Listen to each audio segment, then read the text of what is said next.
I'm Barbara Malley, Executive Director and Vice Chair of the Jail Oversight Board.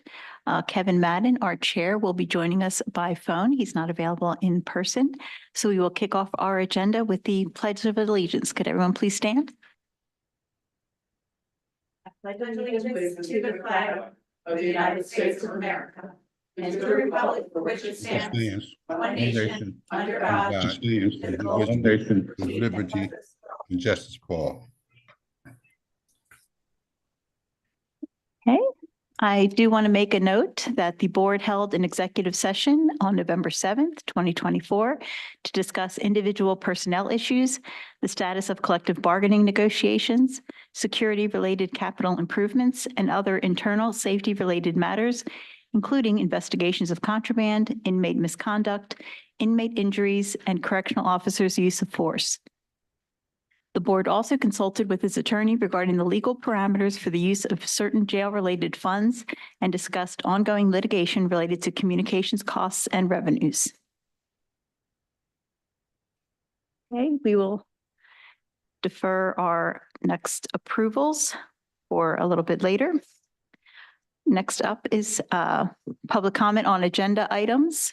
Does anyone have public comment on agenda items? Please step forward, state your name and municipality. Okay, we will. Before we get there, just let you know we have Controller Phillips. She is on the phone. Oh, great. Next up is public comment on agenda items. Does anyone have public comment on agenda items? Please step forward, state your name.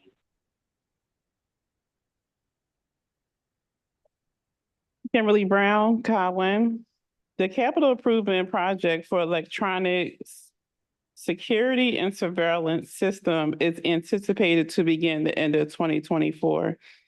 During the February 13th meeting, wherein Laura K. Williams provided a report of capital improvements, the report listed lock enhancement, increase in communication devices, and the addition of more cameras. The cameras, I thought, were supposed to be intended to monitor inmates. Since that meeting, there's been cameras posted in the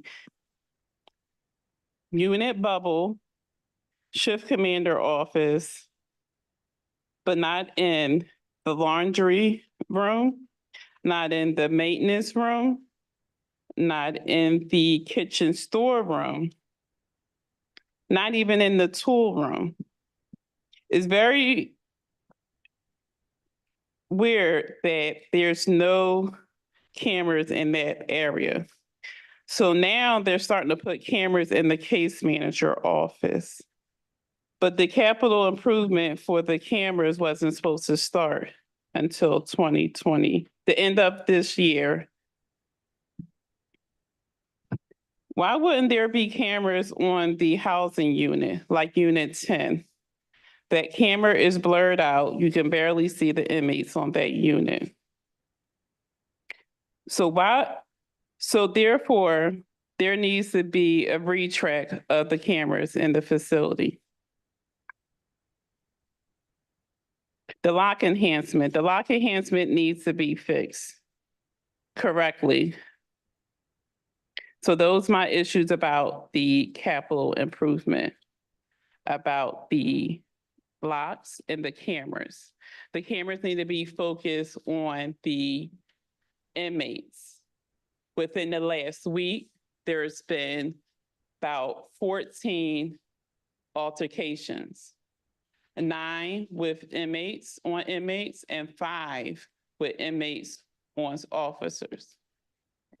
The cameras need to be on the housing unit. The AOD that was advised about the altercations with the inmates on duty were Deputy Warden Bowles. He's supposed to be the security warden. I'm still trying to figure out what is he doing for the facility. And the other AOD that was aware of these situations is a part of programs, which we're still needing help with programs. We should be more focused on programs. Security should be focused on security, and programs need to be focused on programs. Thank you. Any other public comment on agenda items? Thank you. Moving on, it looks like we've been joined by a few more council members, so thank you. Could I have a motion to approve the minutes for October of 2024? So moved. So moved. Second. Second, Second. all in favor? Aye. Aye. Any opposed? Aye. Aye. And the motion passes. Is there a motion to approve the reports from October 2024? Motion, Make a motion for approval of the reports. motion. Second. Any second? Second. All in favor, please say aye. Aye. Aye. Any Aye. opposed? Aye. Motion passes. The approval of reports has been approved. The executive director report, I just wanted to note 2 items in particular. One, we are working on the county budget. I would like to thank the team out at the facility, particularly Deputy Warden Mastrati, for all her assistance in developing the budget. I know it is a challenging time of year to get all the information together and our best guesses and information about the expenditures for the year. So we appreciate the work that's being done and looking forward to getting those numbers together with the county budget and putting forth a proposal for the county. I also wanted to address the county handbook and addendum that will be issued this week. We have finalized those documents, have been reviewed, and we will be publishing those this week for distribution. Again, all members at the facility will receive a hard copy, as well as every incoming new employee will receive a copy as well. And everybody will be asked to sign a document simply signifying that they received the handbook. Does not mean they necessarily concur with the items within it, but just that they have received the handbook. So we look forward to that distribution to make all of our policies and procedures clear for everyone. That is my update for this meeting. And now we're on to the warden's report. Thank you very much. And good evening, members of the board, as well as the public. We'll start as we typically do with our monthly statistics for the last month. Our current population as of this morning, 1,173 incarcerated persons, which is a decrease from last month's meeting by 29. We had 11 participants in the Weekenders program. 10 of those were first timers and 2 were female. Our commitments for the last month were 583 with discharges totaling at 600. We did have some challenges within the last month related to recreation, several related to events that were occurring within the institution, and thus for safety and security reasons, we had several different blocks that were reduced for modified recreation, those being 6 Bravo, 7 Bravo, and 10 Bravo in the designated areas within this report. We did have an incident that was qualified as one of the major incidences on 10/31/24, in which there was an inmate altercation or assault in which one individual was the victim and sustained injuries that were consistent with a weapon. That was sent and referred to CID as per our typical procedures. They have adopted that, and that is presently under investigation. We also added a category. We wanted to make sure that we discussed this, public safety notices. While we did make notification to several entities while we were doing the fire alarm testing prior to, we wanted to ensure we took the opportunity during this meeting to inform individuals who might be listening or entities who might be interested in this information. We will be conducting a weekly test of our our safety alarm. This is something that would alarm if there was a threat to public safety within the immediate area. We will be doing this alarm test every Wednesday at noon. It will be a short alarm.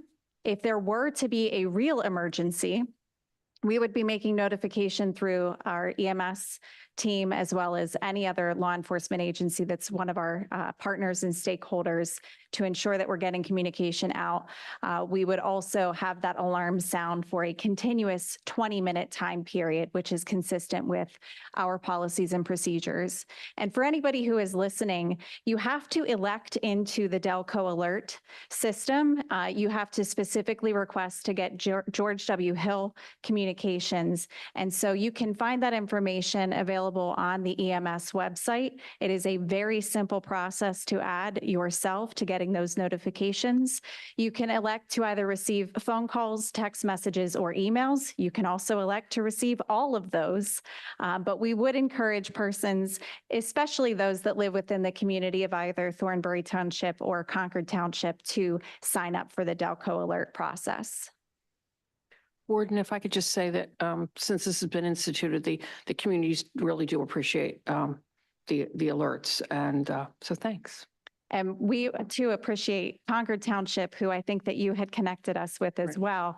They've included communication on their websites. I even referenced that to confirm. So they've been a wonderful partner in communicating this information out as well. And I'm a Chatsworth Township resident, but we've expanded the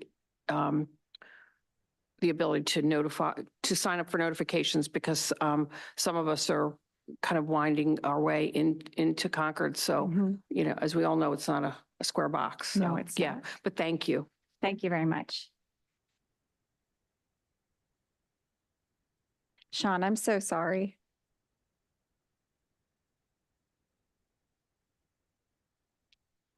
Okay.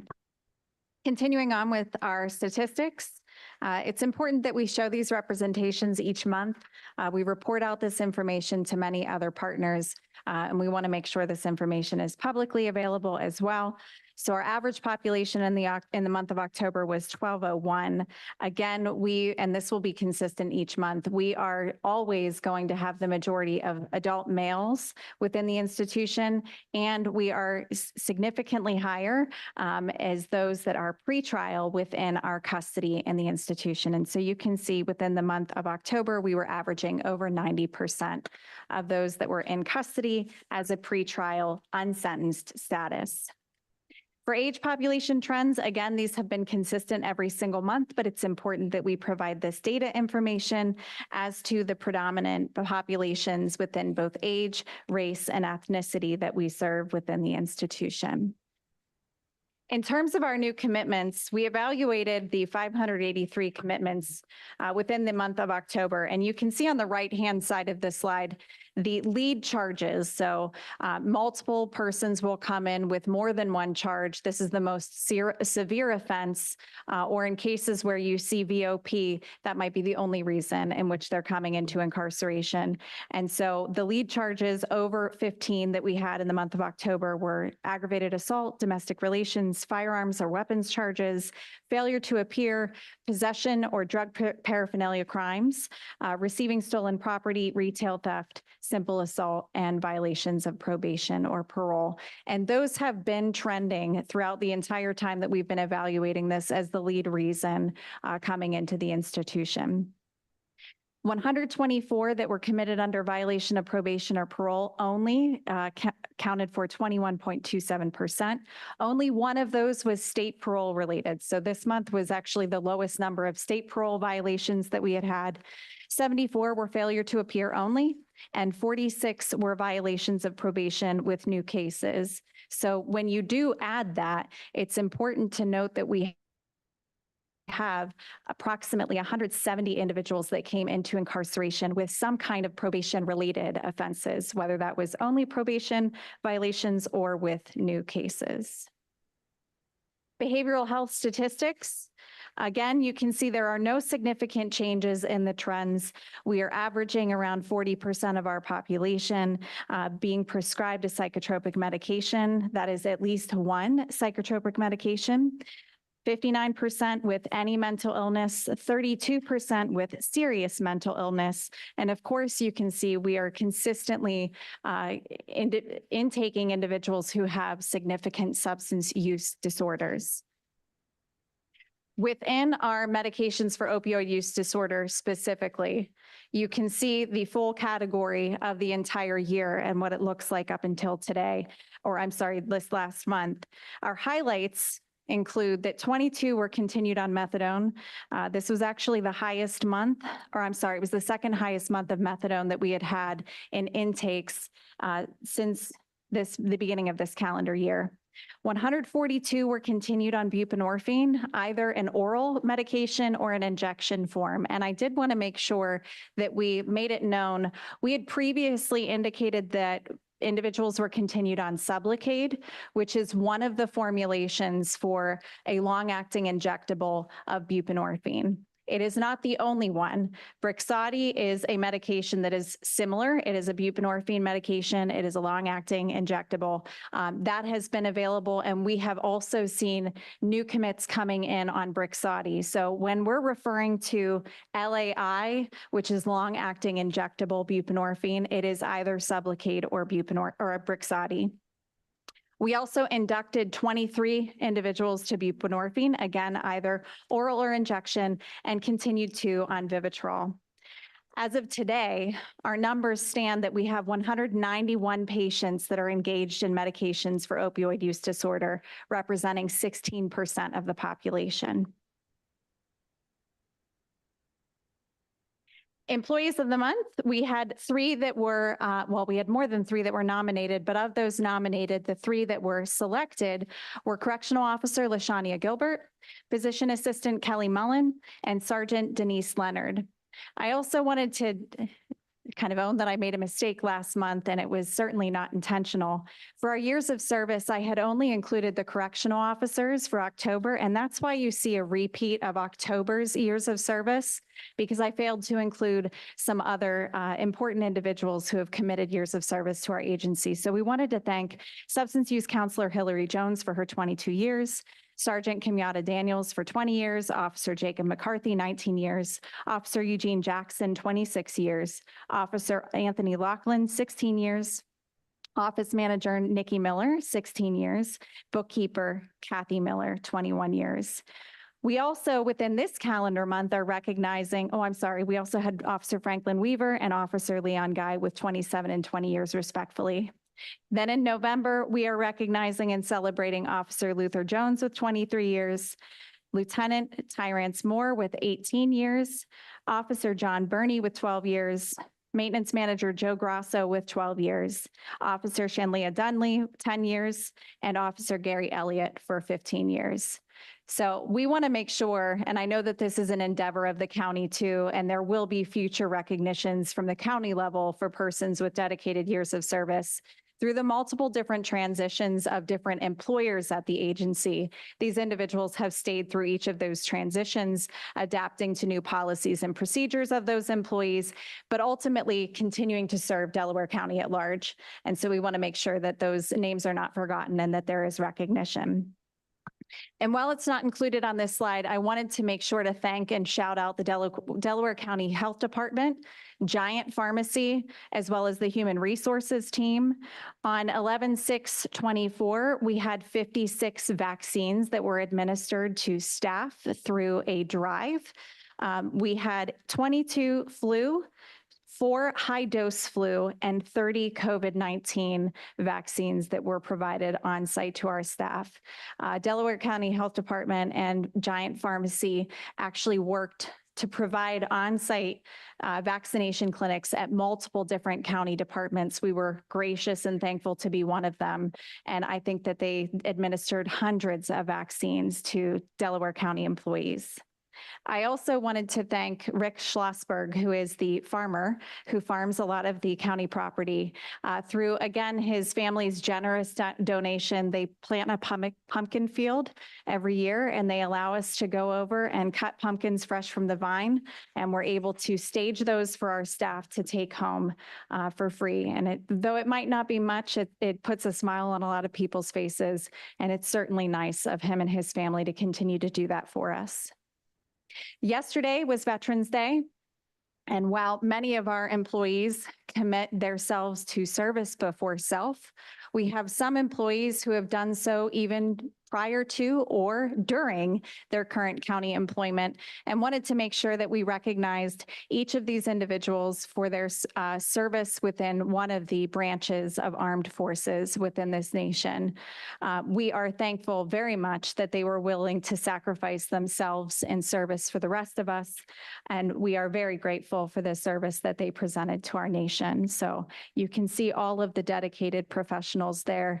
I believe that we actually have representatives from every single branch of the armed forces except for the Coast Guard. But maybe somebody will correct me and make sure that I'm accurate with that information. We did host a graduation since the last Jail Oversight Board meeting. This was on October 25th, 2024. And we appreciate and thank Honorable Judge Rachel Berry. She completed the administration of the oath and was able to speak to the class and provide some remarks as well in her thanks for their commitment to their career. We had 8 correctional officers complete the academy and 1 sergeant. We began a class on October 14th, and they are scheduled to complete their academy and graduate on November 22nd. And we had a class begin today, and we are recruiting for our final class for 2024, certainly not our final class ever, to begin December 16th. Capital improvements and projects. Our roof replacement did suffer some delays related to sourcing of materials in which those areas were hit by or impacted by tropical storms. We've also had some weather delays at the agency related to high winds as well as rain. We are anticipated to complete by December of 2024. We're also coming into some holidays, and we're hopeful that the weather is going to hold out on us so that this can be completed and wrapped up, at least for the roofing portion. As a reminder, we still have a commitment to complete work within the program and records building to make sure that it is sufficiently addressed for all of the elements that require repair due to the roof being in disrepair for so long. We do have the bid opening for the electronic services and security surveillance project that was originally scheduled to occur on October 29th, but was delayed until November 12th. And then is further delayed to November 15th. So this Friday, we should be opening those bids and then proceeding forward with the awarding of contracts through the procurement process within the county. Now, last year, for those of you that were on the board, you may be aware or remember that Aramark offered 2 different value packs. They call them eye care packages, in which family members could purchase these on behalf of the incarcerated person, and they would be delivered to them. These packages contain some of our highest volume or highest selling items on commissary, and they also include items that are not typically available on our commissary menu, so that this is something a little extra or additional special for the incarcerated individual during the holiday. With the board's support and approval, we have gone through the process with Aramark, and they have provided 2 different proposals for different bags. One being called the Flavor Saver, which would be $44.99. The second one being Soups and Spice, $47.99. The details of what is included within those packages will be provided on the website as family members are making the determination of which one they would like to select for their family members should they elect to participate in this program. Again, with board support and approval, we would like this to be available from December 15th until January 18th through the holiday season. This is at no additional cost to the county. This is something in addition to what we typically provide through commissary services. And in the past, the program has had a great success. The incarcerated population certainly appreciates the different menu of items. And I think family members appreciate the capacity to be able to surprise them by sending this package along. And so if it pleases the board and they are interested, we can hopefully move forward. Okay. Make a motion to Is approve. there a motion to approve the offering Make a of the motion eye to care? approve. Second. All in favor? Say aye. Aye. Aye. Aye. Any opposed? Aye. Motion's Aye. approved. Aye. Thank you.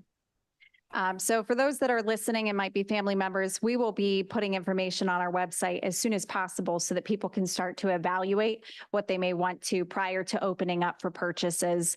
And then we will allow those purchases to go through. The cost recovery slide. So this is important because it's showing the balance of the inmate welfare fund as of 10/31/2024. We are in a surplus of $4 million. And that leads us into our two next slides. Our first one, again, very similar to what we had requested last year in the month of November. We did bulk pricing through Aramark, which allows us to purchase more at a lower value. And while we could purchase packages from them, the cost would be higher because there's labor associated with putting those items together. For the last several years, what we've done is gather staff within a designated area in the institution where we stage the product in assembly lines, and we move about throughout and we fill these bags up in plastic bagging for later distribution. We would love to be able to do this again, and I know board members have expressed a desire or willingness to participate in this, so we will, of course, extend the invitation to board members once we've selected the date, which will be dependent on delivery if this is supported and passed. We are seeking to develop 1,250 packages, assuming that our population might be a little bit higher than what it is today, and would spend approximately $15.37 per package. Now, we had asked the population to participate in making recommendations. They mostly made recommendations to what they would like to see in the actual commissary menu that's available instead of these gift packages, though many of them stated that they really appreciated that this was done. We had discussed this during the most recent block rep meeting with the population. Additionally, last year, for those of you who are present on the board, you may have recalled that we had a public comment in which somebody stated, this is really nice, but could you consider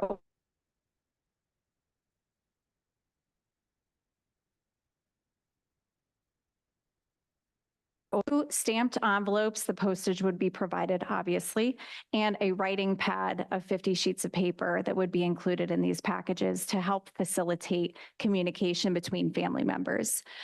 So with the increase in postage as well as some moderate inflation increases, we saw a raise from last year's request, which was $14,075, this year being $19,212.50 totaling. And so again, we hope that the board would support this in moving forward. Is there a motion to approve the project for the proposal for the holiday gift packages? I make a motion. Second. All in favor? Aye. Any Aye. opposed? Motion passes. Thank you. And as stated, we will be up to date, or we will update you upon delivery schedules to determine when we will put those together. An additional inmate welfare expenditure request is postage.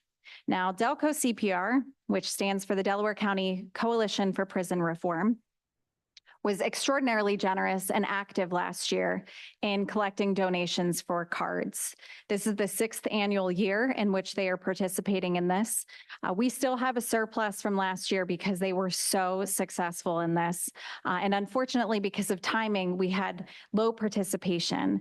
We're hopeful that if we start distributing cards sooner and doing outreach sooner, we'll have a higher volume of participation from the incarcerated population. We also want to extend the opportunity for individuals to send up to 3 cards per individual. And while we haven't received the remainder of the donations, Delco CPR has been in communication with our agency, and we believe that we will have more than enough cards available for donation to complete this request. We have seasonal, non-religious, Christmas-specific, Hanukkah, as well as Kwanzaa cards that are available, and incarcerated individuals will be eligible to pick which ones are of whatever their direct observation is and how they would like to communicate. These requests will be done. We've sent communication via tablet, and the requests will go through the case manager's office in order to engage in this procedure. And then we are requesting, again, as was done last year, that postage be covered by the Inmate Welfare Fund. Postage is currently 73 cents. If every incarcerated person were to send 3 cards at an estimated population of 1,250, the expenditure request would be $2,737.50. And so we do not believe that we will get that high level of participation, but should we, our request would be a not to exceed amount of $2,737.50 in order to provide postage for incarcerated individuals to communicate with family. Is there a motion to approve the expenditure of the funds for the postage holiday card program? I make a motion that we expend the funds for that purpose. Second. All in favor? Aye. Aye. Any opposed? The motion passes. Thank you very much. And while I don't have a formal slide for this, I know that we had public discussion during last month's meeting related to the possibility of finding creative solutions to support the incarcerated population while utilizing some of the funds within the Inmate Welfare Fund.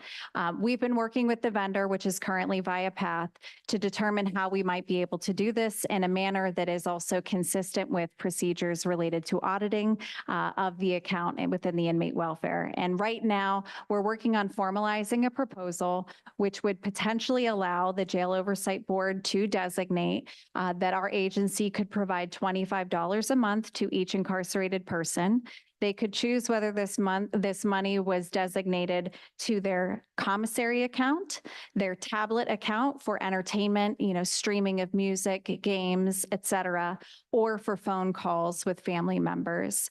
This would be coded separately within their account so that it was designated as being from the Inmate Welfare Fund as opposed to another deposit that would be on their account, and allow for some fluidity of where they were designating the funds to one of those 3 categories.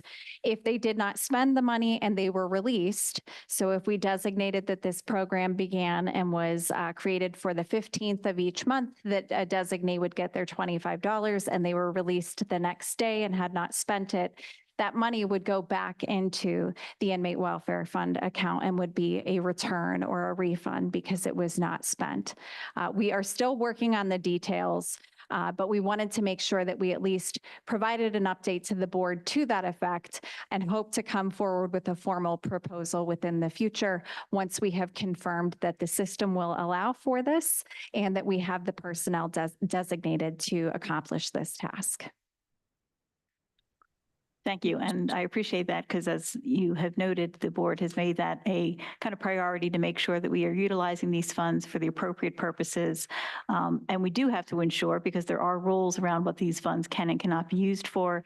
And unfortunately, while there's certainly other things we may want to do with the facility, they are limited in what we can use those funds for. And certainly this project would be something we've all heard about from incarcerated persons. I should note too, some of our Jail Oversight Board members have been attending some of the block meetings, and that's a great way to hear directly from people what they're interested in getting with these funds. So thank you. Just to echo that, I mean, I think it's been a common theme over the past year of trying to find ways to, tap into the fairly considerable balance on that account and put it toward things that the inmates are asking for, but that are also allowed under the requirements of it.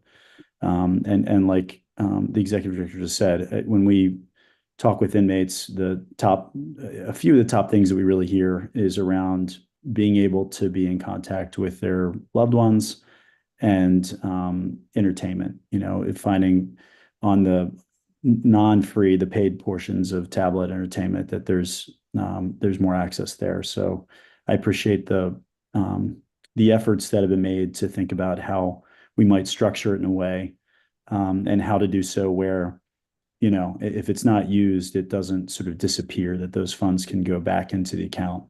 I think this is fairly novel. I don't, Warden, correct me if I'm wrong, but I don't think we really know of other counties who have come up with a structure like this, which I think was also why it took a little bit of time and effort to work through something with our vendors to make the structure work.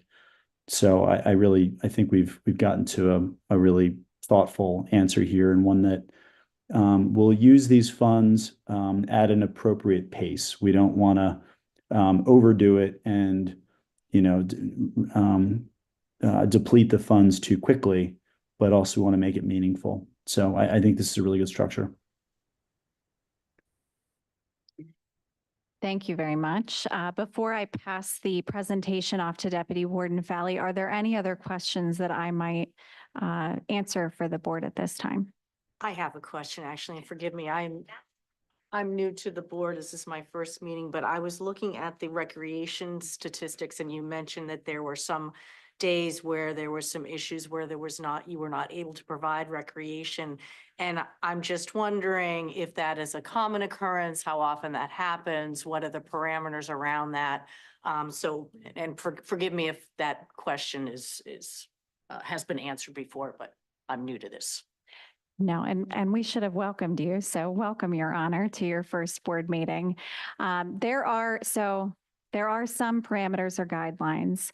If we have an incident in which there was an element of safety that needs to be addressed on the housing unit, maybe a search needs to be conducted, maybe there was an event in which we need to control or manage the population and ensure that all persons are safe, they are typically locked in, and then we would release them upon when it's deemed appropriate to do so. You'll see elements of modified recreation, and we utilize that term because it is not the full block coming out for recreation. So for 6 Bravo, 7 Bravo, and 10 Bravo, who were most dramatically affected within the month of October, we did tier recreation. So either the top tier would come out for recreation or the bottom tier. They would come out maybe for an hour, hour and a half. When they went in, then the top tier would come out. So people are getting out of their cell for recreation to be able to utilize the showers, the phones, the recreation yard, the day room, but they are not out as a full block representative. And while we're not required to report these elements, we do think that it's an important measure. There was a time period, certainly when staffing did not support full block recreation. And so that was an initiative that the board certainly supported in making sure persons could come out as much as possible. Okay, so these are not related to staffing issues. These are more related to security concerns. There were several instances and the dates of the staffing challenges were Saturdays. So Saturdays was a challenge for us within the month of October during first shift. And staffing is fluid and it can be related to a number of different challenges. That might be the number of persons who report to work or the number of details or additional staff that are required due to other necessities to manage the population, such as those that might be on suicide watch or in the hospital for severe illness. Thank you. I appreciate that. You're welcome. Any other questions? No? All right, I will remain here, but Deputy Warden Fally will come and continue the presentation. Thank you, Warden. Good evening, Jail Officer Board, and welcome, Judge, to your first JOB meeting. So for program and support, our GED graduation rate increased to 62%. So far, we have 57 IP that received a GED under our custody. 431 IPs completed for anger management, 415 new enrollment for PrEP, which is for our substance use group program. And then we have 639 IPs enrolled in NA, 318 in AA, and 123 IP who completed cognitive behavior therapy. Last week we had an election and I meant to put the election data. In November, we had 310 IP who registered to vote. Out of 62 new IPs are newly registered voters, and 23 IPs voted mail-in ballot. I would like to thank Jim Allen and his team for helping us with this project. Also like to thank the mail-in team, Mr. Conley and his colleague for it, as well all the case managers that have assisted on this project.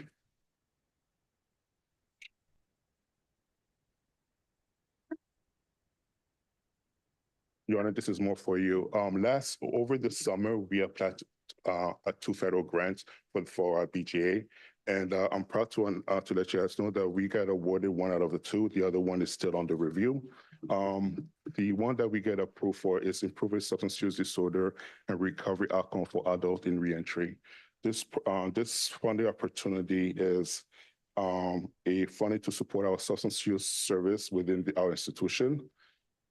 Only 6 stakeholders got awarded throughout the county. The first one was in Alabama on the county of Jefferson. The second one was in Wisconsin on the county of Winnebago.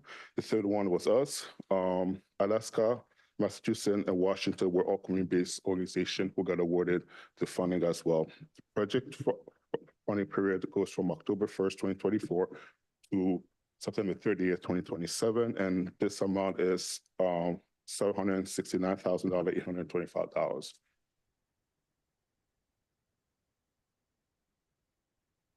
The funding is 100% federal funding, so no county revenue. The project period time, I touched it on the last slide. This fund will help us hire 3 FTEs, 1 mental health coordinator, 1 program coordinator, and 1 discharge planner. And some of the funding will also provide us funding allocation for our reentry citizen for their appointments. The mental health coordinator will work as part of a collaborative treatment and reintegration support team, engaging with case managers, both at the jail and at partnering service provider to improve pre-release planning and post-release coordination. The program coordinator, he or she will be responsible for managing the workflow of the substance use disorder reentry program, including coordinating screening assessment, assigning patient to reentry, tracking. Also, one of the things that the coordinator will be doing, he'll be also be responsible for stakeholder outreach and engagement to support strategic and data-driven decision making both within the public safety and the criminal justice system and local network of behavioral health providers. And the discharge planner, he or she will be responsible for coordinating warm handoff to individual groups for SUD and concurrent disorder for our MAT program. This includes developing a treatment plan and so forth. Deputy Warden, if I could just pause you for a second. This is really tremendous. I want to just thank and acknowledge the folks who worked to get this funding in here. We've spent countless minutes in these meetings talking about the need to get more support in these areas. So great to get some federal funding to do so. Thank you. I also would like to thank our team who helped us with this funding opportunity. There was a lot of days with a lot of writing and review and editing, our wealth path, and also our substance use and mental health administrator, Ms. O'Connor. We also are seeking additional people. We are hiring. We have 5 case manager vacancy and 1 mental health professional. Anybody that's looking for working in a correction institution, please visit our website and feel free to reach out to me. My contact information is also on the website. Before I pass it to Ms. Program Administrator Kelly Shaw, are there any questions from the board? Yes, Deputy Warden, I have a question. The grant money that congratulations that you worked so hard to acquire, are the 3 positions addition to existing because of the volume of patients, or are they for new programs? It's addition, but this is specific for this substance use disorder population. Okay. Focusing on MNT. Okay, thanks. Welcome. Any other questions? Michelle.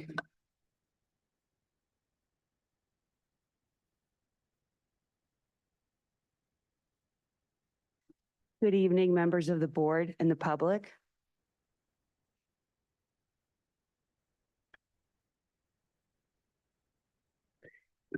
To any new viewers and our new member on the board, Your Honor, the Public Health Management Corporation facilitates the DELCO reentry program. PHMC continues to see clients bi-monthly to develop an individualized release plan.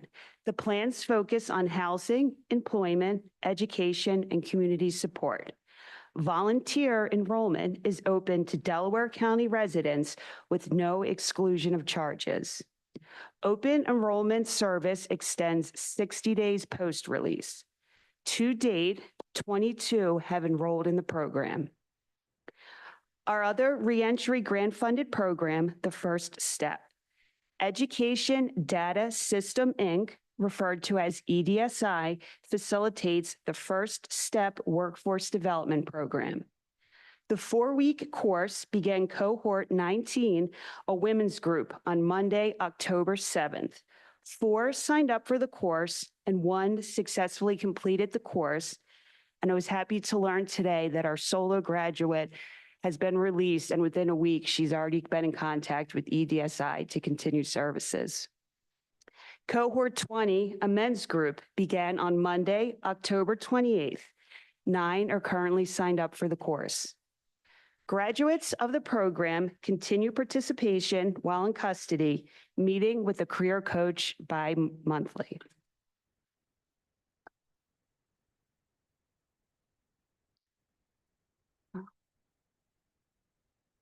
Additional reentry updates include the Inside Out program, which is our college-level course where Penn State Brandywine students and incarcerated students learn together, had 9 participants for the month. Volunteer Organization Thresholds Decision-Making course had 10 participants for the month. Our in-house reentry case manager met 16 sentenced incarcerated persons to assist with discharge planning. Probation and parole's on-site drug and alcohol liaisons referred 72 to inpatient treatment. For the hardworking, efficient team of only 2, October was the 3rd month of the year with over 70 referrals. Volunteer organization, Maternity Care Coalition, offered support and service to 2 females for the month. Volunteer organization, Child, Family, and Focus met weekly with our 3 youthful offenders. And lastly, volunteer professor from Widener University provided 1 financial literacy workshop serving 14 males. 530 electronic courses were completed on the tablet. Users can learn at their own pace and have free access to the educational platform. Education courses remain free after release.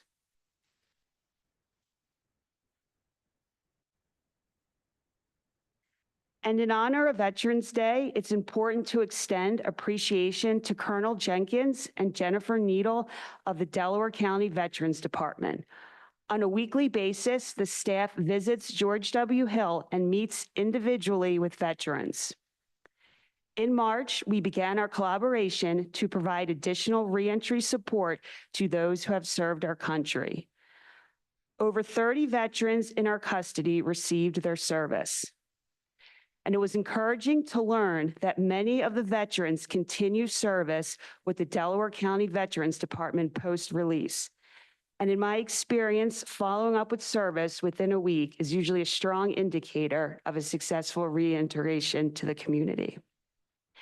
And in the photo, we have a few of our many George W. Hill staff veterans alongside with Colonel Jenkins and Ms. Needle. Thank you. Can I answer any questions? None for me. Thank you.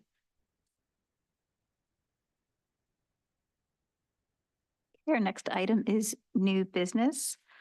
I would like to welcome Judge Deborah Kroll to our Jail Oversight Board. So welcome. I don't know if Your Honor, if you want to just say a few words about serving on a board. Neil, thank you for the welcome. My name Yeah. is Judge Deb Krull. I'm currently in the Juvenile Dependency Division of the court. And I know I have big shoes to fill with Judge Amoroso's departure, but I look forward to working with you all. Thank you very much. Thank you. We're thrilled to have you here. Welcome. Yeah, Judge Kroll, sorry I can't be there in person for your first meeting, but welcome aboard. Glad to have you on. Welcome to you, Judge. Welcome. Or any other new business? Okay, our next item is general public comment. If anyone has general public comment, please come forward.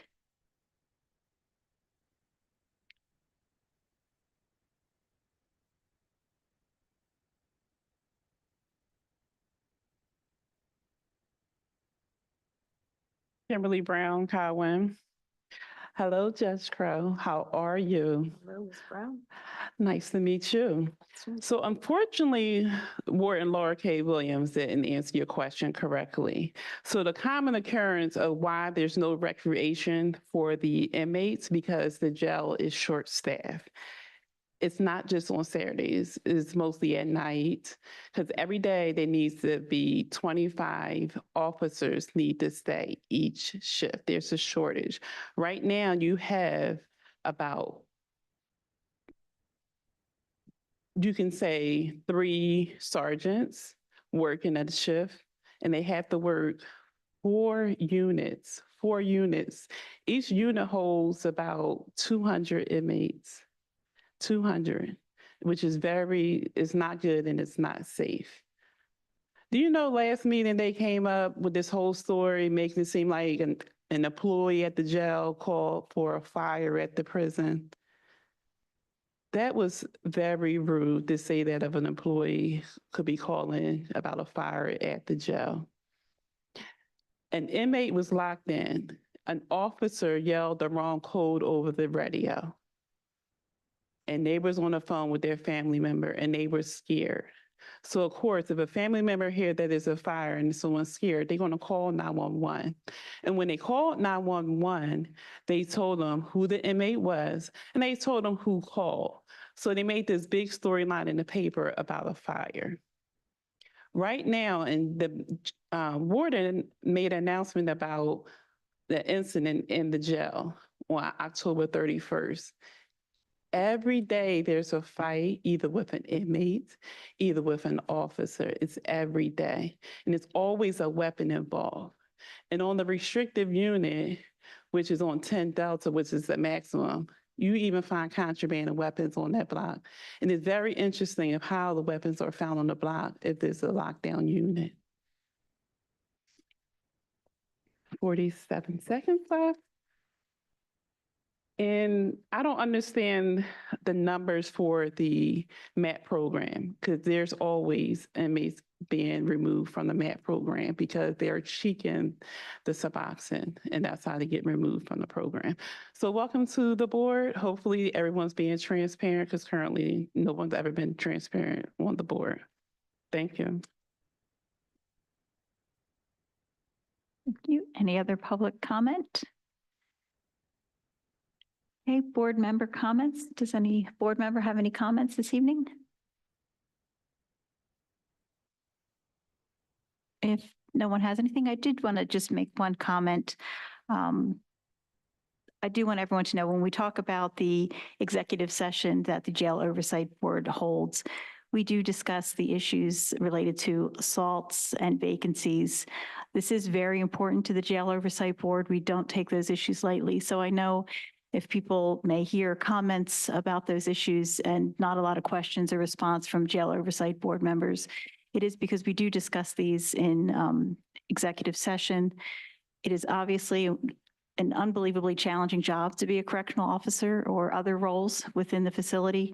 And we appreciate the work that everyone does in the facility and working to make sure that people are safe and that we do have the staffing ratios that we need to best serve not just the incarcerated persons, but so that correctional officers can support one another, because we do know that they do look out for each other and we need more of them there to be helping each other and the staff and the incarcerated persons. And that is something that is a real challenge for us in facilities across the country, and something that we monitor and look forward to continued discussion on any ways that we can make this facility the best it can be.